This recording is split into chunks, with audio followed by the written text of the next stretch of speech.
چڑیل کا انجام۔ گاؤں سے کچھ فاصلے پر سے دو نہریں گزرتی تھیں۔ ان نہروں کے ارد گرد جنگل بنا ہوا تھا جہاں سے ہم لکڑیاں کاٹ کر لاتے تھے اور جلاتے تھے۔ ہم تینوں کی آپس میں گہری دوستی تھی۔ ہم جہاں بھی جاتے تھے اکٹھے ہی جاتے تھے۔ ایک دن ہم تینوں نہر پر لکڑیاں کاٹنے کے لیے گئے۔ ہم باتوں میں کافی آگے نکل گئے تھے۔ کچھ فاصلے پر ہمیں جب برگد کا درخت نظر آیا۔ اس درخت کے بارے میں ہم نے بہت سی باتیں سن رکھی تھی کہ اس پر جن اور چڑیلوں کا بسیرا ہے۔ جو کوئی بھی اس درخت سے لکڑیاں کاٹتا ہے وہ زندہ نہیں رہتا۔ ہم تینوں نے کہا کہ آج اسی درخت سے لکڑیاں کاٹتے ہیں، جو ہوگا دیکھا جائے گا۔ ہم نے اپنا سامان وہیں پر ایک طرف رکھ دیا۔ ہم درخت سے لکڑیاں کاٹنے لگے۔ ابھی ہم نے تھوڑی سی لکڑیاں ہی کاٹی تھیں کہ میری نظر اوپر پڑی اور میری چیخ نکل گئی۔ درخت کے اوپر سے دھوئیں کے چھوٹے چھوٹے ٹکڑے نیچے گر رہے تھے۔ میں نے اپنے دوستوں کو بتایا تو ان کی بھی چیخیں نکل گئیں۔ ہم تینوں نے جلدی سے اپنا سامان وہیں چھوڑا اور بھاگنے لگے۔ ہم نے پیچھے مڑ کر دیکھا تو پیچھے ایک بہت ہی بھیانک چڑیل کھڑی تھی جس کے ہاتھوں کی جگہ سانپ لٹک رہے تھے۔ وہ لمبے لمبے دانت باہر کو نکالے کھڑی تھی۔ آنکھیں بہت بڑی بڑی تھیں۔ ناک کی جگہ ایک خالی گڑھا بنا ہوا تھا۔ اس کو دیکھ کر میں سکتے میں آ گیا۔ بہت ہی غصے میں تھی اور غصے میں بولے جا رہی تھی، میرے بچوں کو مار دیا ہے لیکن بہت جلد میں اس کا انتقام ضرور لوں گی۔ میں نے جلدی سے منہ دوسری طرف پھیر لیا اور دوڑ لگا دی۔ ہم گھر پہنچ گئے تو ہم نے کسی کو کچھ نہیں بتایا، بلکہ ہم نے گھر میں کہا کہ ہمارے پیچھے بھیڑیا لگ گیا تھا، اس لیے ہم نے اپنا سامان چھوڑ دیا اور ہم بھاگ آئے۔ رات ہونے والی تھی۔ ہم اپنے اپنے گھر چلے گئے۔ صبح ہوئی تو مجھے بہت تیز بخار ہو گیا تھا۔ میرے گھر والے بہت پریشان تھے کہ مجھے کیا ہو گیا۔ میرے ابو ڈاکٹر کو لے آئے لیکن بخار اتنا تھا کہ اترنے کا نام ہی نہیں لے رہا تھا۔ کافی دنوں بعد بھی جب بخار نہ اترا تو میرے ابو کو کسی نے مشورہ دیا کہ شہر میں ایک بزرگ ہیں، بہت ہی اللہ والے ہیں، ان سے دم کرا لو تو شاید اس کا بخار اتر جائے۔ میرے ابو اسی وقت اس آدمی سے ان بزرگ کا پتہ پوچھ کر ان کے پاس پہنچ گئے اور ان کو میرے بارے میں بتایا اور ان کو ساتھ لے کر گھر آ گئے۔ ان بزرگ نے مجھے دم کیا اور کہنے لگے، اس پر ایک چڑیل کا سایہ ہے۔ یہ تینوں جب لکڑیاں کاٹنے گئے تھے تو انہوں نے اس چڑیل کے گھر کو اجاڑ دیا تھا۔ جس درخت سے انہوں نے لکڑیاں کاٹی تھی اس درخت پر اس چڑیل کا بسیرا تھا اور اس کا گھرانہ وہیں رہتا تھا۔ اس کے بچے اس درخت سے نیچے گر گر کر مر گئے۔ اب وہ اپنے بچوں کا بدلہ لینا چاہتی ہے۔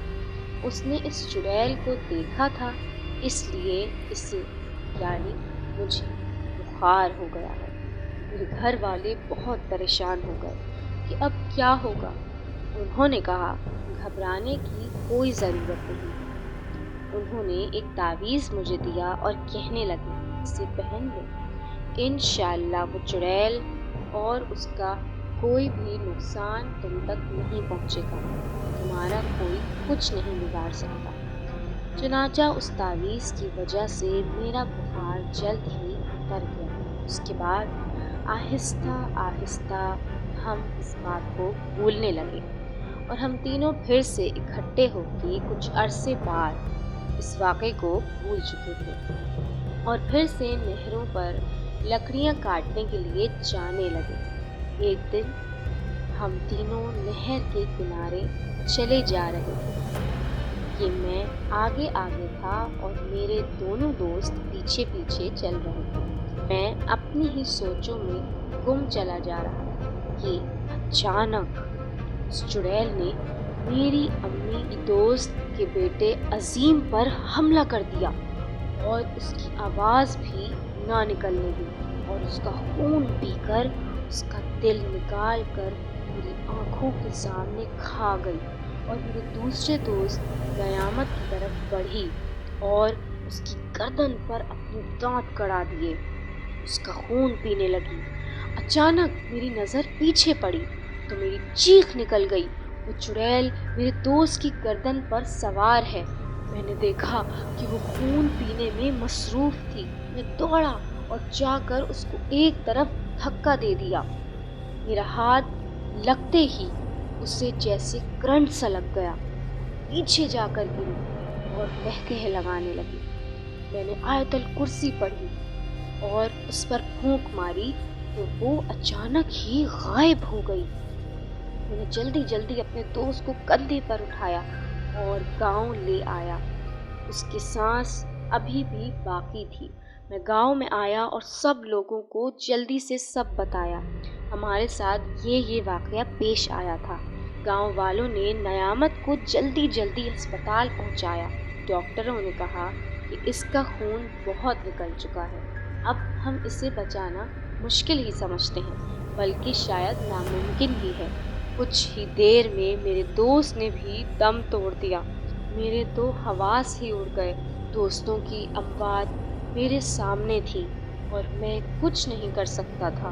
میرے دوستوں کو دفنا دیا گیا اور میں اکیلا ہی رہ گیا۔ دیواروں سے ٹکریں مارتا تھا اور ہر کسی کو اپنے دوستوں کا قاتل کہتا تھا تو لوگ مجھے پاگل سمجھنے لگے۔ کوئی مجھ سے بات ہی نہیں کرتا تھا۔ کچھ دن بعد مجھے ہوش آیا اور میں نے سوچا کہ اس طرح رونے دھونے سے کچھ نہیں ہوگا، مجھے اپنے دوستوں کا اس چڑیل سے بدلہ لینا ہی ہوگا۔ یہی سوچ کر میں نے ابو سے ان بزرگ کا پتہ پوچھا اور ان کے پاس چلا گیا۔ وہ قرآن پاک کی تلاوت میں مصروف تھے۔ میں باہر کھڑا رہا۔ کچھ دیر بعد انہوں نے قرآن پاک کو ایک طرف رکھا اور مجھے آواز دے کر اندر بلایا۔ میں ان کے پاس جا کر بیٹھ گیا اور ان کو اپنی داستان سنانے لگا۔ سب کچھ سننے کے بعد میں رونے لگا۔ انہوں نے مجھے دلاسا دیتے ہوئے کہا کہ صبر کرو، میں کچھ ضرور کروں گا۔ میں نے کہا میں اس چڑیل سے اپنے دوستوں کا بدلہ لینا چاہتا ہوں۔ وہ کچھ دیر سوچتے رہے، پھر کہنے لگے بیٹا تمہاری مدد ضرور کروں گا۔ میں نے پوچھا وہ کیسے؟ وہ کہنے لگی کہ تلوار تم لے جاؤ، یہ بہت ہی طاقتور ہے۔ اس تلوار کی نوک سے تم اس چڑیل کے سر کو چبھو دینا، جس سے وہ ایک گیند کی طرح بن جائے گی، تو اس گیند کو تم اٹھا کر میرے پاس لے آنا، اور ہاں کسی دھوکے میں نہ آنا، چاہے میں ہی سامنے آ جاؤں، یہ تلوار مت چھوڑنا۔ میں نے ہاں میں سر ہلایا اور ان سے اجازت لے کر گھر سے چل دیا۔ انہوں نے مجھے بہت دعائیں دیں اور کہنے لگے جاؤ اللہ تمہیں کامیاب کرے گا، میری دعائیں تمہارے ساتھ ہیں۔ گھر آ کر میں نے کھانا کھایا اور سو گیا۔ کچھ دنوں بعد میں نہر کی طرف چل دیا تو میرے ابو مجھے روکنے لگے اور کہا بیٹا اب وہاں مت جاؤ، وہاں تمہارے لیے موت ہے۔ میں نے ان کو بتایا کہ میں نے بزرگ سے اجازت لی ہے اور انہوں نے مجھے یہ تلوار بھی دی ہے اور کہا ہے کہ اس چڑیل کو مار دو۔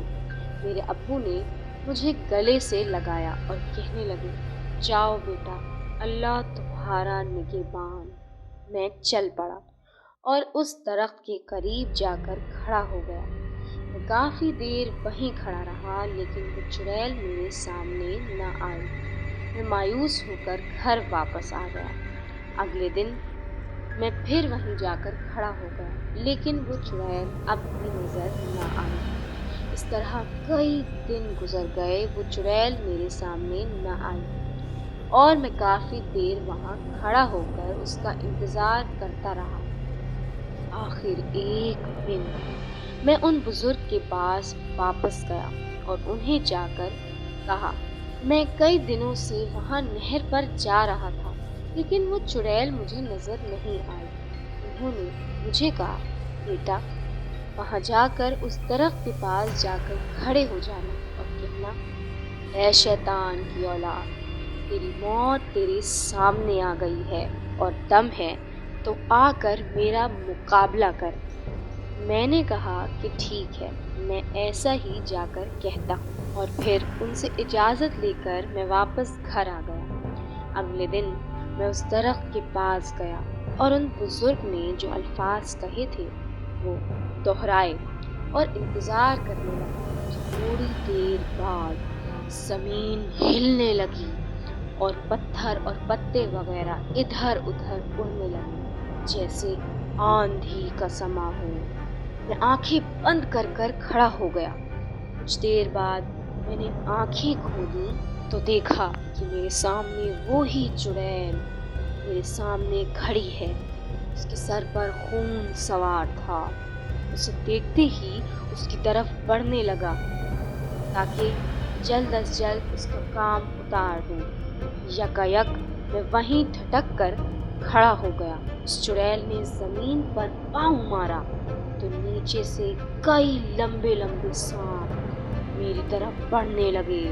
ان سانپوں کے منہ اور چہرے انسانوں جیسے تھے۔ میرا خوف سے برا حال ہو گیا تھا۔ سب سانپ میرے قریب آ رہے تھے، مجھے گھیر رہے تھے۔ میں نے ان پر تلواروں سے حملہ کر کے مارنے کی کوشش کی لیکن ان کو کچھ بھی نہیں ہوا۔ جیسے وہ روحیں ہوں، وہ تلوار ان کے جسموں سے گزر کر واپس آ رہی تھی، لیکن وہ سانپ اور طاقتور اور تیزی سے میرے قریب آ رہے تھے۔ ان میں سے ایک سانپ میرے اوپر اچھلا، چھلانگ ماری۔ اچانک ہی مجھے ایسے خیال آیا کہ میں اس تلوار کا دوبارہ سے استعمال کروں۔ جیسے ہی میں نے تلوار آگے بڑھائی، سانپ کے ٹکڑے ٹکڑے ہو گئے اور اسی حالت میں وہ غائب ہو گیا۔ اس طرح سے وہ سارے سانپ جس کا چہرہ انسانی شکل کا تھا وہ حملہ کرنے لگے اور میں ان کو تلوار سے ٹکڑے ٹکڑے کرتے رہا، اور پھر تھوڑی ہی دیر بعد وہ سب سانپ ختم ہو گئے۔ اس چڑیل نے جب اپنے سانپوں کا یہ حشر دیکھا تو اس نے کچھ بڑھ کر میری طرف پھونک دیا، جس سے اس کے منہ سے ایک بہت ہی بڑا آگ کا گولا نکلا اور میری طرف بڑھنے لگا۔ جب وہ گولا میرے قریب آیا تو میری تلوار لوہے کی مانند پگھل گئی اور وہ آگ کا گولا میرے اور قریب آنے لگا۔ میں نے پھر تلوار چلائی اور وہ آگ کا گولا تلوار سے ٹکڑے ہو کر ختم ہو گیا۔ میں حیران ہو کر یہ سب دیکھ رہا تھا کہ ایک طرف سے مجھے وہی بزرگ آتے ہوئے دکھائی دیے۔ انہوں نے مجھے کہا، بیٹا اس تلوار کی طاقت ختم ہو گئی ہے، یہ تلوار اب مجھے واپس کر دو، یہ دوسری تلوار لے لو مجھ سے۔ میں آگے بڑھا اور ان کو تلوار دینے ہی والا تھا کہ مجھے غیبی آواز سنائی دی، بیٹا یہ منظر دھوکے کا ہے، یہ تلوار مت چھوڑنا۔ میں نے پھرتی سے اپنا ہاتھ پیچھے کر لیا۔ اچانک ہی اس شخص کا جو کہ بزرگ کی شکل میں تھا ایک بھیانک بھوت کا چہرہ اختیار ہو گیا، اور اس چڑیل کا ساتھی تھا وہ۔ اس کا چہرہ بدلنے لگا اور وہ ایک بہت ہی بھیانک روپ میں آ گیا اور مجھ پر حملہ کرنے لگا۔ جب وہ مجھ سے 3 فٹ کے فاصلے پر تھا تو میں یکایک اچھلا اور تلوار کی نوک سے اس بھوت کے سر کو قلم کر دیا، جس سے ایک بہت ہی بھیانک چیخ کی آواز آئی۔ ایک گیند کی شکل میں آ گیا میں نے اس کو اٹھایا اور اپنی جیب میں ڈال لیا اور چڑیل کی طرف متوجہ ہو کر پڑھنے لگا۔ وہ اپنے ساتھ یہ سب ہوتا دیکھ کر بہت غصہ اور جلال میں آ رہی تھی۔ اس نے اپنا ایک ہاتھ بلند کیا اور اس کے ہاتھ میں ایک تلوار آ گئی۔ اب ہم دونوں لڑنے لگے اور اچانک مجھے موقع ملا۔ میں نے اس تلوار سے ایک ضرب لگائی تو اس کے بازو پر لگی۔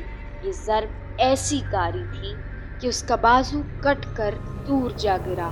میں یہ دیکھ کر خوش ہوا تو اس چڑیل نے اپنے ہاتھ کی طرف دیکھا جو کہ اڑ گیا تھا، اس کے جسم کے ساتھ آ کر دوبارہ لگ گیا جیسے کٹا ہی نہیں تھا کہ دیکھ کر میں حیران رہ گیا۔ لیکن اس دوران وہ دوبارہ لڑنے کے لیے تیار ہو گئی۔ اب پھر ہم دونوں لڑنے لگے تھے۔ کافی دیر بعد لڑتے رہے اور اچانک ہی وہ نیچے ہو کر مجھ پر حملہ کرنے لگی۔ میں نے موقع غنیمت جانا اور اچھل کر اس کے سر پر تلوار کی نوک زور سے چبھو دی۔ تلوار کی نوک چبھتے ہی وہ چڑیل ایک بھیانک چیخ مار کے ایک گیند کی طرح سامنے آ گئی، جس طرح اس کے ساتھی کے ساتھ ہوا تھا۔ میں نے جلدی سے اس کو بھی اٹھا کر اپنی جیب میں ڈالا اور وہاں سے چل پڑا۔ میں پسینے پسینے اور کانپ رہا تھا۔ میں چل پڑا اور جلدی جلدی ان بزرگ کے پاس پہنچ گیا اور ان کے سامنے دونوں گیندوں کو رکھ دیا جو کہ بھوت اور چڑیل دونوں ہی تھے، اور خود بھی ان کے پاس بیٹھ گیا۔ ان بزرگ نے ان دونوں کے ارد گرد حصار کھینچا اور کچھ پڑھ کر دونوں پر پھونک ماری تو وہ دونوں اپنی اصلی شکل میں آ گئے اور مجھ سے معافی مانگنے لگے۔ لیکن میں نے کہا، تم نے میرے دوستوں کو کھا لیا ہے اور ان کا خون پیا ہے، اب میں تمہیں کسی بھی صورت معاف نہیں کر سکتا۔ بزرگ نے مجھ سے پوچھا، تم ان کو کیا سزا دینا چاہتے ہو؟ میں نے کہا، میں چاہتا ہوں کہ ان کو ایسی زبردست سزا ملے کہ ان کی ساری نسلیں یاد رکھیں۔ انہوں نے کہا، پھر تمہیں ایک کام کرنا ہوگا۔ میں نے کہا، وہ کیا؟ تو مجھ سے کہنے لگے، بیٹا تم ان پر اپنا خون چھڑکو، یہ خون ان پر کوڑوں کی مانند برسے گا۔ میں نے ہاں میں سر ہلایا اور وہاں سے ایک چھری پکڑی اور اسی سے اپنے بازو پر ایک زخم لگایا اور اس زخم سے نکلنے والا خون ایک مٹی کے پیالے میں جمع کر لیا۔ ان بزرگ نے وہ پیالہ مجھ سے لیا اور ان دونوں پر آہستہ آہستہ چھڑکنے لگے۔ خون کے قطرے جہاں جہاں ان پر گرتے تو وہاں سے ان کے جسموں سے دھواں نکلنے لگتا اور وہ ایسی بھیانک، کرناک اور دل دہلا دینے والی چیخیں مارنے لگے کہ مجھے اپنے ارد گرد در و دیوار ہلتے نظر ہوئے آئے۔ کافی دیر تک ان کی چیخیں بلند ہوتی رہیں۔ پھر بزرگ نے وہ مٹی کا پیالہ میری طرف رکھا اور منہ میں کچھ پڑھ کر ان دونوں پر پھونک ماری، جس سے ان دونوں کو آگ لگ گئی اور ان کی چیخیں پھر سے بلند ہونے لگیں۔ میں ان کی چیخیں سن کر اندر ہی اندر خوش ہو رہا تھا۔ پھر کچھ دیر بعد ان کی چیخیں ختم ہو گئیں اور ان کے جسموں کی راکھ بن کر اڑ گئی۔ میں نے بزرگ کا شکریہ ادا کیا اور ان سے اجازت لے کر گھر آ گیا۔ گھر آ کر میں نے گھر والوں کو اس چڑیل کے بھیانک انجام سے آگاہ کر دیا۔ آج میں بہت ہی خوش تھا کیونکہ آج میں نے اپنے دوستوں کا انتقام لیا تھا جو کہ چھوٹی سی غلطی کی وجہ سے اپنی جان سے ہاتھ دھو بیٹھے۔